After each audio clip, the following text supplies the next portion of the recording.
NASA's Parker Solar Probe will soon fly closer to the Sun than any spacecraft before it, about 4 million miles from the visible surface.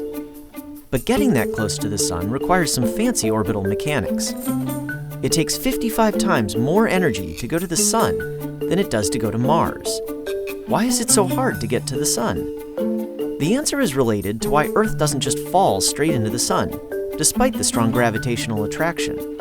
Earth, and everything on it, is traveling very fast, about 67,000 miles per hour, in a direction that is basically always sideways relative to the Sun. If you launch a rocket from Earth straight toward the Sun, it won't lose that sideways speed, and so it will miss the Sun. The only way to get the rocket to go right into the Sun is to cancel all that sideways motion. Leave even a little bit, and it will miss the Sun and enter a new orbit. To cancel Earth's motion, you have to launch the spacecraft backward as fast as Earth is hurtling forward. But 67,000 miles an hour is really fast. Spacecraft have to go upward at only 25,000 miles an hour to escape Earth. Getting to Mars only requires a bit more speed, 29,000 miles an hour.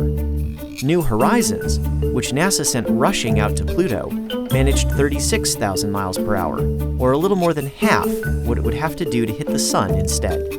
Since Parker Solar Probe plans to fly past the Sun, it doesn't need to cancel out all of Earth's sideways speed, but it does need to remove 53,000 miles per hour of it. That's why it's using one of the most powerful rockets available, and additional gravity assists from Venus over a period of several years. In this case, rather than speeding up the spacecraft, as in a typical gravity assist, Venus slows down its sideways motion, so the spacecraft can get close to the Sun. When it finally does make its closest approach to the Sun, Parker Solar Probe will have lost much of its sideways speed, but gained a great deal of overall speed thanks to the Sun's gravity.